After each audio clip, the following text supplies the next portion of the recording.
नमस्कार दोस्तों, आपका हमारे कहानियों के चैनल सुदेश की आवाज पर स्वागत है। 1970 में महाकुंभ का आयोजन हरिद्वार में हुआ था। लाखों लोग वहां पहुंचे थे। हर कोई अपनी अपनी आस्था के अनुसार इस पवित्र अवसर का लाभ उठाने आता था। महाकुंभ में एक और विशेषता थी, धार्मिक साधु और साध्वी। वे लोग अपने जीवन को तपस्वी और त्यागी बनाने के लिए कड़ी साधना करते थे। इस महाकुंभ में एक घटना घटी जिसने बहुतों को सोचने पर मजबूर कर दिया। महाकुंभ में एक साध्वी बहुत प्रसिद्ध हो रही थी। उसका चेहरा शांति से भरा हुआ था, आंखों में एक गहरी तृप्ति की चमक थी। उसने अपना जीवन सेवा और साधना में समर्पित किया था। उसकी वेशभूषा साध्वी जैसी थी, सिर पर चूड़ा और तन पर सफेद चादर लपेटी हुई थी। उसका हर कदम आत्मविश्वास से भरा हुआ था। कुछ दिन पहले एक जोड़ा महाकुंभ में स्नान करने आया था। वह जोड़ा पति पत्नी था। वे अपने जीवन में सुख शांति की तलाश में आए थे। जब उन्होंने महाकुंभ में आकर नदियों में स्नान किया तो उन्होंने सोचा कि यहाँ आकर उनका जीवन बदलेगा। वे धार्मिक साधु साध्वी की तरह अपना जीवन जीने का मन बना चुके थे। वह जोड़ा महाकुंभ में घूमते हुए साध्वी को देख रहा था। उन्होंने देखा कि कैसे साध्वी अपने आसपास के सभी लोगों को शांति और स्नेह का एहसास कराती थी। उसकी उपस्थिति में एक अद्भुत शांति छाई रहती थी। पति पत्नी ने साध्वी के दर्शन किए और पत्नी ने अपने पति से कहा, अगर हमें जीवन में इतना शांति और संतोष पाना था तो हमें साधु साध्वी जैसा जीवन जीना चाहिए था। साध्वी तो सचमुच भगवान के मार्ग पर चल रही हैं, जबकि हम यहाँ आकर सिर्फ भव्यता और दिखावे के लिए आए हैं। पति ने सोचा, क्या यह सच है? क्या हमें भी अपना जीवन इस तरह साधु साध्वी जैसा बनाना चाहिए? उसने पत्नी से कहा, लेकिन हमारी जिम्मेदारियां भी हैं। हम साध्वी जैसा जीवन नहीं जी सकते। हमें अपने परिवार, बच्चों और समाज की चिंता भी करनी है। तभी उस साध्वी ने दोनों को सुना और पास आकर बोला, तुम दोनों का जीवन बहुत मूल्यवान है। तुमने यहाँ आने का निर्णय लिया है, यह पहले ही एक बहुत बड़ी बात है। लेकिन जीवन में संतुलन बनाए रखना बहुत जरूरी है। साधु बनना या साध्वी बनना आसान नहीं होता। यह एक बड़ा त्याग है, लेकिन किसी को भी अपने साधारण जीवन से संतुष्ट रहकर भी परमात्मा के मार्ग पर चलने का अवसर मिल सकता है। पत्नी चुपचाप साध्वी की बातें सुन रही थी। उसने सोचा, क्या हम सचमुच ऐसे जीवन को जी रहे हैं जैसा हमें जीना चाहिए? उसकी आंखों में विचारों की लहरें उठने लगी। साध्वी ने फिर कहा, आपके जीवन की हर भूमिका का एक महत्व है। यदि आप पारिवारिक जीवन जी रहे हैं तो यही आपका तप है। भगवान ने आपको अपने कर्तव्यों का पालन करने का अवसर दिया है। साधु साध्वी का जीवन केवल त्याग और तपस्या का नहीं, बल्कि अपने कर्तव्यों को समझकर उन्हें निभाने का भी है। पत्नी ने एक लंबी सांस ली और कहा, अगर हमें सच में साधु जैसा जीवन जीना था तो हमें अपनी जिम्मेदारियों से भागना नहीं चाहिए था। हमें अपने समाज और परिवार के प्रति अपनी जिम्मेदारी समझनी चाहिए। साध्वी ने मुस्कुराते हुए कहा, सच है। आत्मा का शांति और परमात्मा के साथ संबंध हमेशा हमें अपने कर्मों और कर्तव्यों से ही मिलता है, केवल बाहरी दिखावे से नहीं। यह सुनकर पति और पत्नी ने एक दूसरे की ओर देखा। अब उनके मन में एक नया दृष्टिकोण था। उन्होंने समझ लिया था कि असली साधना केवल मंदिर या कुंभ में नहीं होती, बल्कि हर दिन के जीवन में होती है। भगवान के मार्ग पर चलने के लिए किसी विशेष वेशभूषा की जरूरत नहीं होती, बल्कि अपने कर्मों को सही तरीके से निभाना ही सबसे बड़ी साधना होती है। महाकुंभ में उस दिन के बाद पति पत्नी ने अपने जीवन को नए तरीके से जीने का संकल्प लिया। वे समझ गए थे कि साध्वी बनने का मतलब सिर्फ त्याग करना नहीं है, बल्कि जीवन के हर पहलू में भगवान की कृपा को महसूस करना है। महाकुंभ के उस अद्भुत दिन के बाद पति पत्नी ने अपने जीवन को देखने का तरीका बदल दिया। वे अब साधु साध्वी के जीवन को न केवल एक रूप में देख रहे थे, बल्कि उसे समझने की कोशिश कर रहे थे। उनके दिल में यह विचार गहरे बैठ चुके थे कि आत्मा की शांति और जीवन का वास्तविक उद्देश्य क्या है। वह दिन उनके लिए एक नया मोड़ लेकर आया। उन्होंने महसूस किया कि साधु साध्वी बनने का मतलब यह नहीं होता कि व्यक्ति दुनिया से कटकर किसी गुफा में बैठ जाए, बल्कि इसका मतलब है अपने दिल में सच्चाई और प्रेम को अपनाना। उन्होंने यह भी समझा कि साधु साध्वी का जीवन केवल दिखावे और परिधियों में नहीं बसा होता, बल्कि यह आत्मा की गहरी शांति, सत्य और सच्चाई की खोज का है। पत्नी ने सोचा, हमने अब तक जितना भी सोचा था वह बहुत संकुचित था। हम ये समझते थे कि साधु बनना सिर्फ एक त्याग है, लेकिन अब मैं समझ पा रही हूँ कि साधु बनना तो अपने भीतर की गलतियों को समझना और सही रास्ते पर चलने का नाम है। यह अपने भीतर की खामियों को सुधारने की प्रक्रिया है। पति ने पत्नी की ओर देखा और मुस्कुराते हुए कहा, यह सच है, लेकिन हमें यह भी ध्यान रखना चाहिए कि हमारे परिवार और समाज के प्रति जिम्मेदारी से भागना नहीं चाहिए।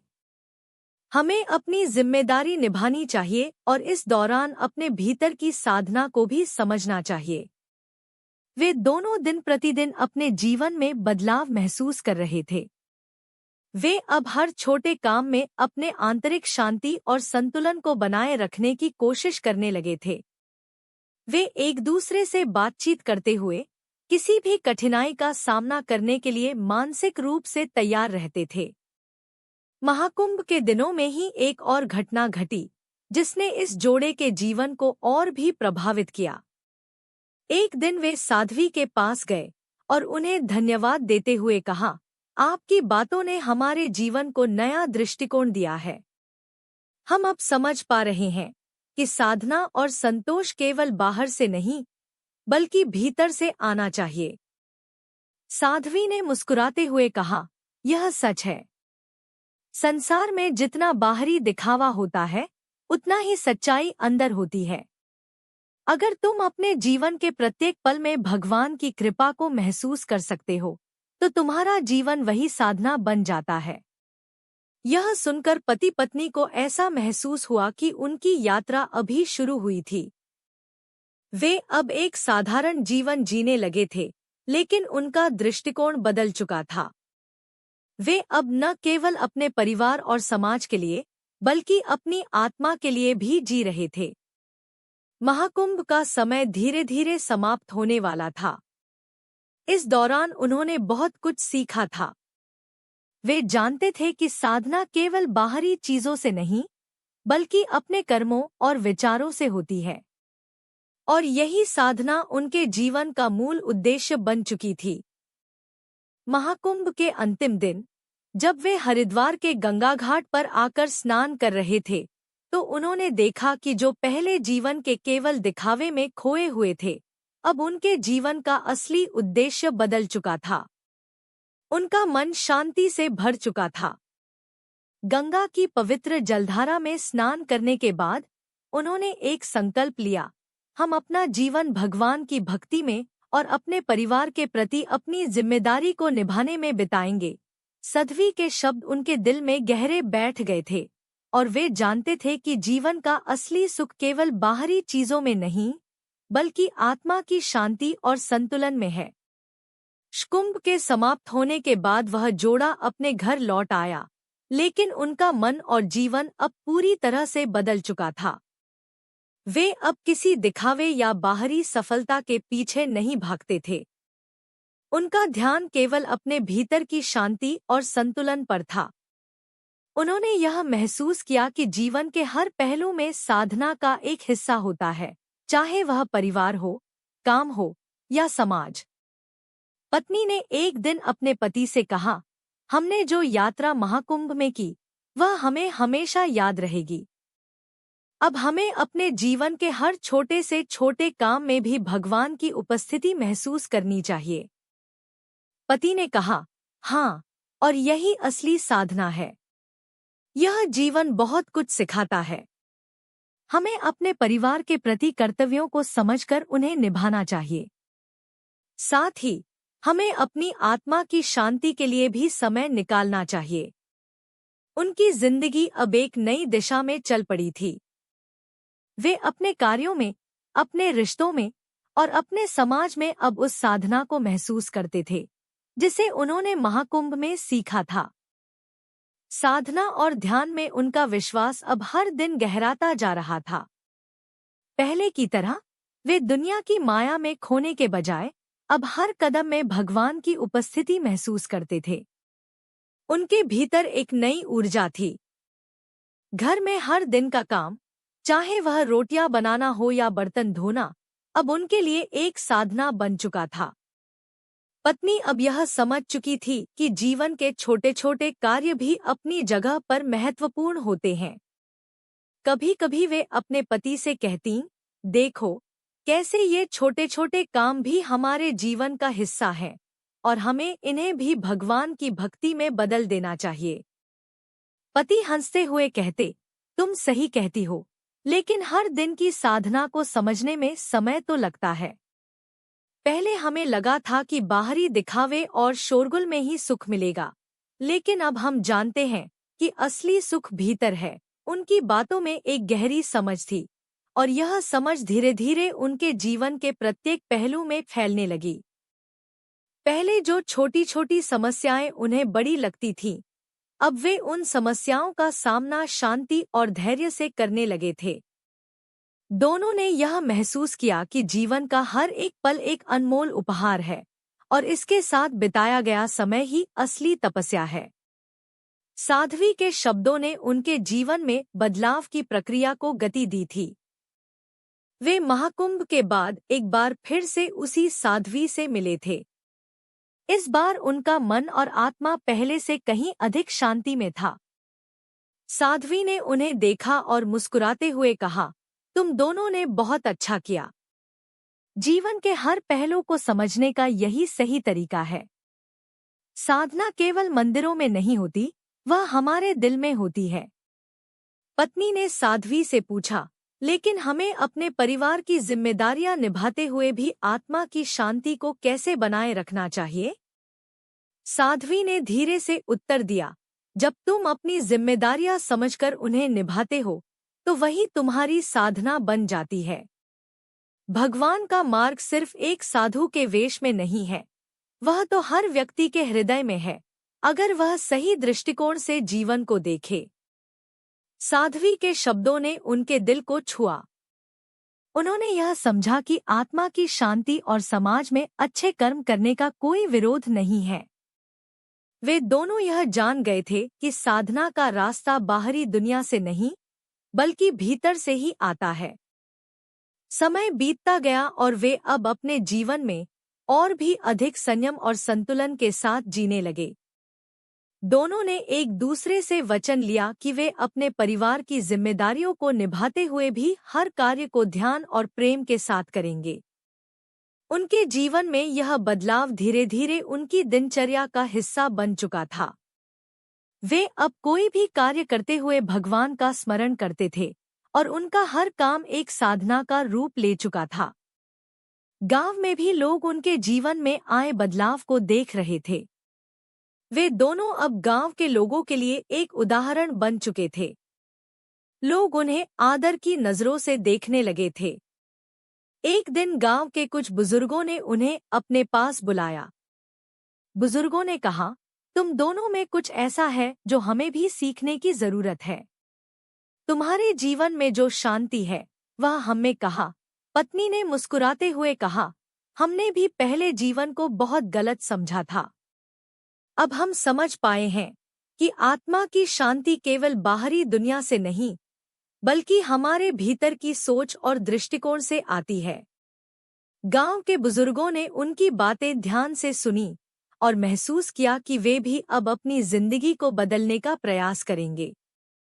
गांव में एक छोटी सी सभा का आयोजन हुआ, जिसमें उन्होंने अपने जीवन के अनुभव साझा किए।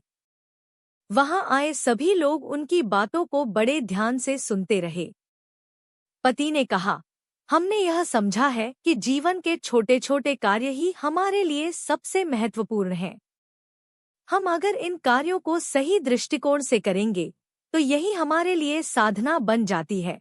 साधना के इस रूप को समझकर गांव के लोग भी अब खुद में बदलाव लाने का प्रयास करने लगे थे।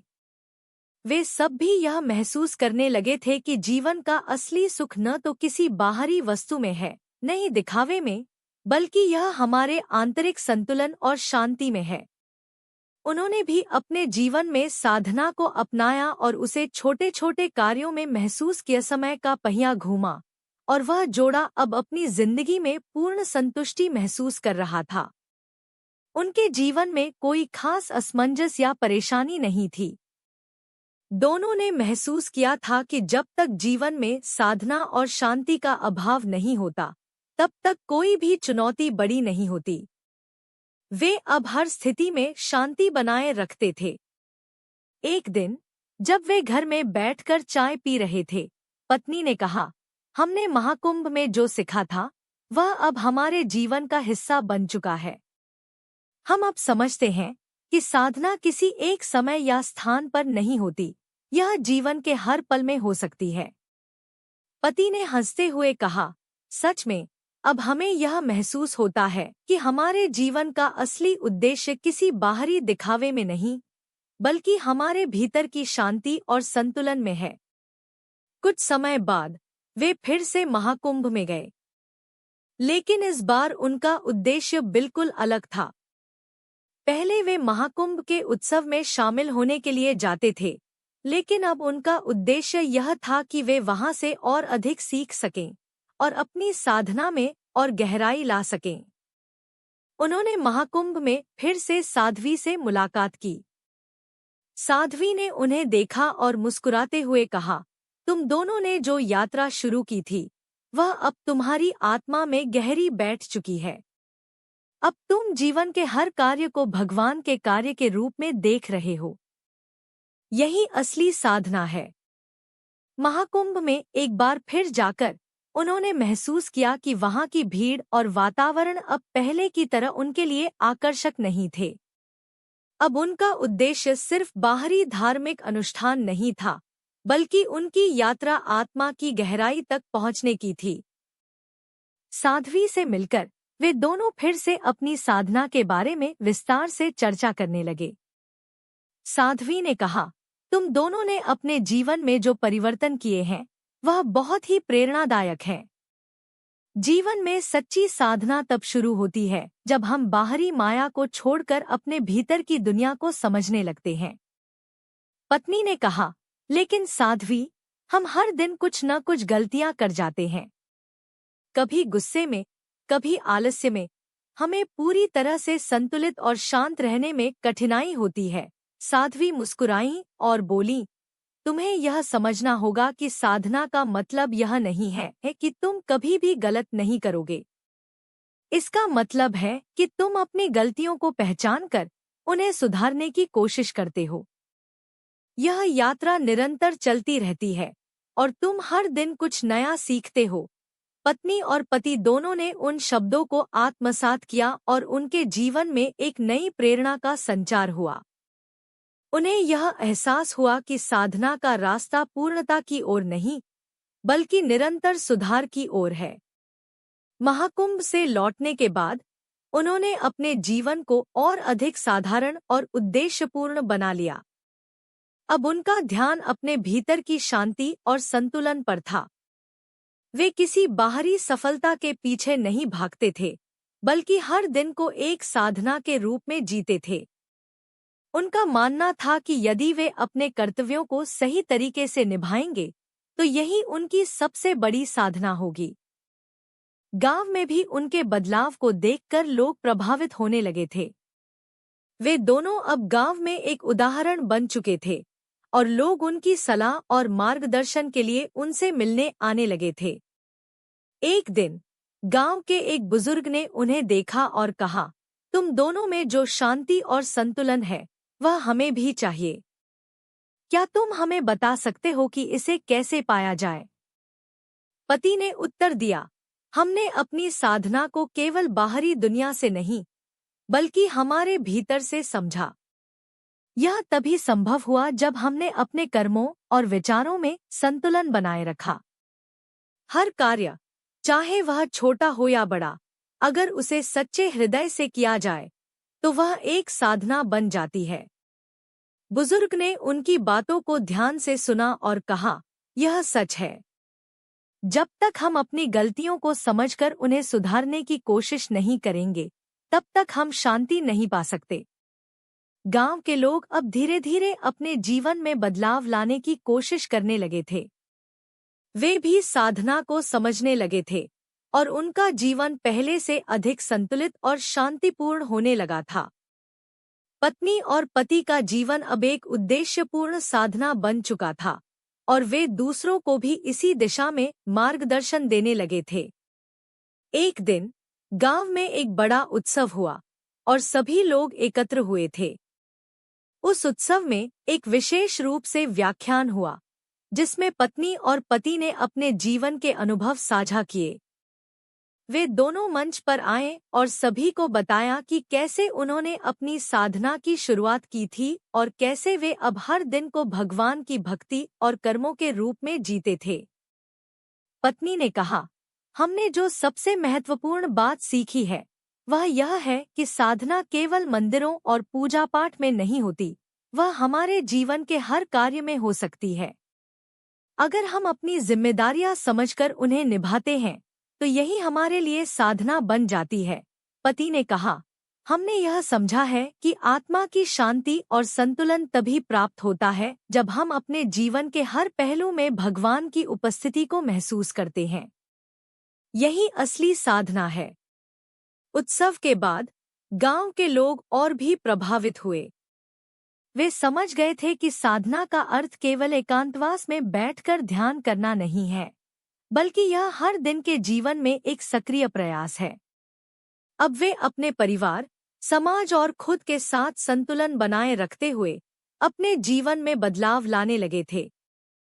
पति और पत्नी अब अपने जीवन के एक और महत्वपूर्ण उद्देश्य पर ध्यान दे रहे थे, सभी को संतुलित और शांति से भरा जीवन जीने की प्रेरणा देना।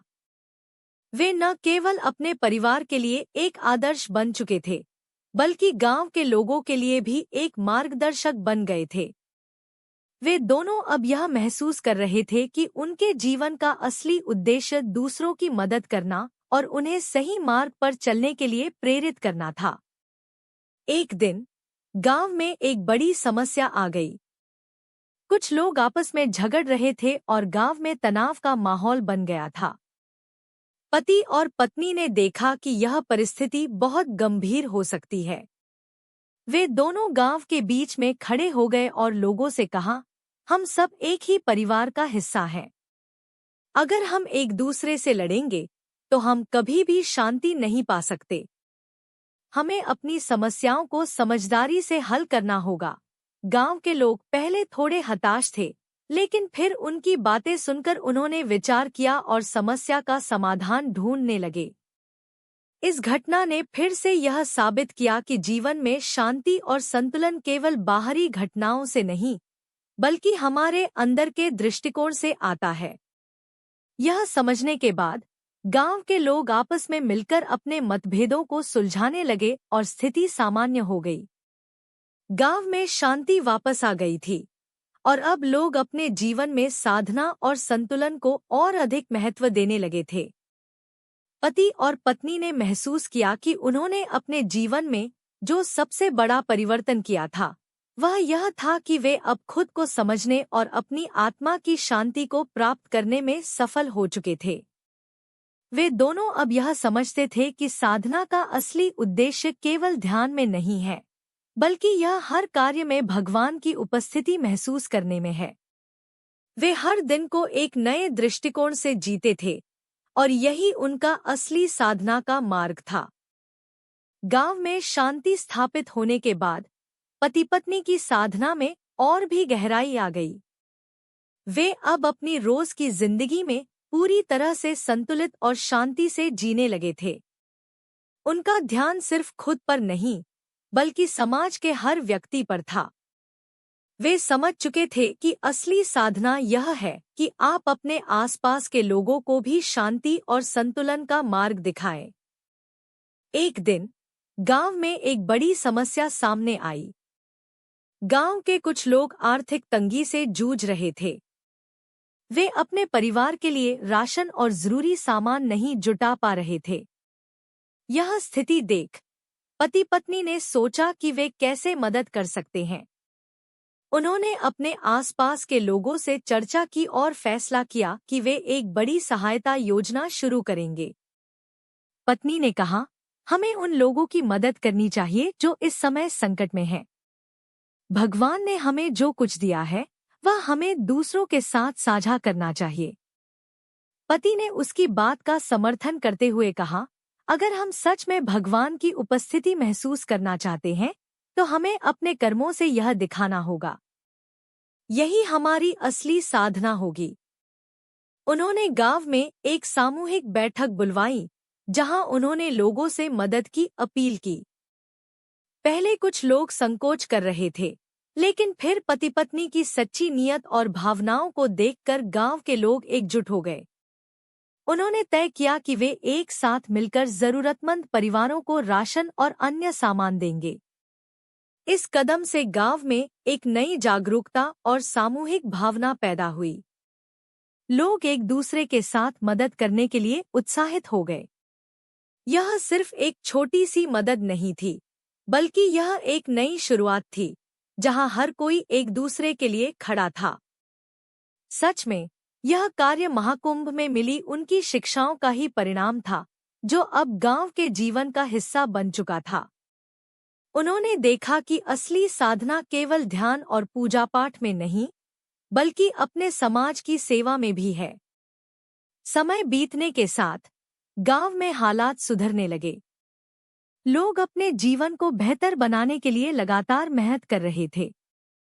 अब न केवल आर्थिक स्थिति में सुधार आया था, बल्कि गांव के लोग आपस में एक दूसरे की मदद करने में भी लगे थे। पति पत्नी ने यह महसूस किया कि उनका उद्देश्य पूरा हो गया है। उनके जीवन में अब कोई बड़ी इच्छा नहीं थी, क्योंकि उन्होंने जो संतुलन और शांति पाई थी वही असली सुख था। गांव के लोग भी अब साधना के महत्व को समझने लगे थे।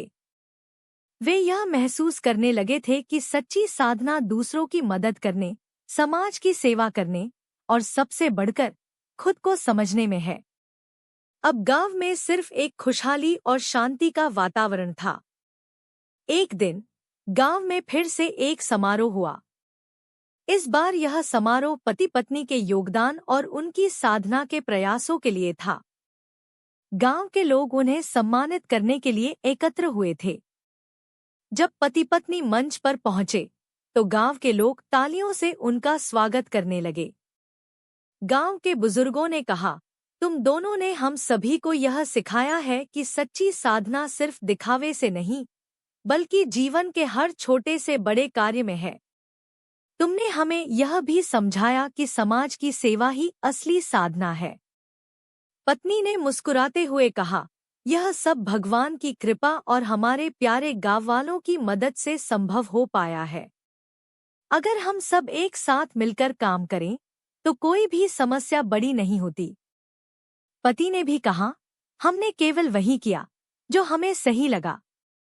असली संतोष तब मिलता है जब हम अपने समाज और अपने परिवार के लिए कुछ अच्छा करते हैं। यही हमारी साधना है। समारोह के बाद गांव में एक नई शुरुआत हुई। लोग अब हर छोटी चीज में आंतरिक शांति और संतुलन महसूस करने लगे थे। हर व्यक्ति अपने जीवन को एक नए दृष्टिकोण से जीने लगा था। पति पत्नी के द्वारा दिखाए गए मार्ग को देखकर गांव के युवा भी अपने जीवन में साधना और सेवा के मूल्यों को अपनाने लगे थे। गांव में धीरे धीरे खुशी और शांति का वातावरण फैल गया। लोग अब सिर्फ अपने लिए नहीं, बल्कि एक दूसरे के लिए भी जीने लगे थे। पति पत्नी ने महसूस किया कि उनका जीवन अब सही दिशा में था। उन्होंने कभी नहीं सोचा था कि उनकी साधना और साधारण जीवन इतने बड़े बदलाव का कारण बनेगा। एक दिन जब वे गंगा घाट पर बैठे थे, पत्नी ने कहा, हमने जो शुरुआत की थी वह अब पूरे गांव के जीवन का हिस्सा बन चुकी है। हमें अपनी साधना को और भी गहरे तरीके से समझना चाहिए। पति ने हंसते हुए कहा, तुम सही कहती हो।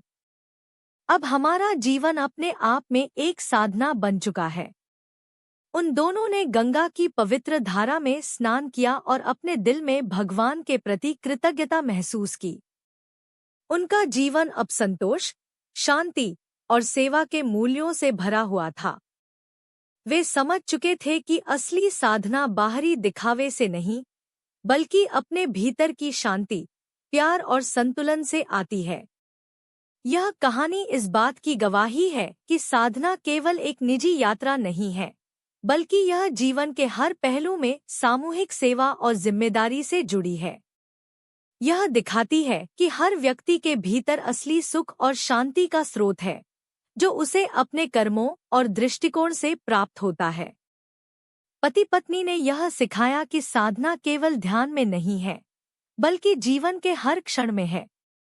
गांव में शांति और सद्भावना का एक नया युग शुरू हुआ, और इस बदलाव की शुरुआत उस जोड़े से हुई जिन्होंने साधना को सिर्फ एक ध्यान या पूजा का कार्य नहीं, बल्कि जीवन का हिस्सा बना लिया। यह कहानी अब एक सुखद और प्रेरणादायक अंत की ओर बढ़ी है, जहां मुख्य पात्रों ने अपने जीवन के उद्देश्य को समझा और उसे दूसरों तक पहुंचाया। यह बताती है कि जीवन में संतुलन, शांति और जिम्मेदारी की भावना से ही असली सुख पाया जा सकता है।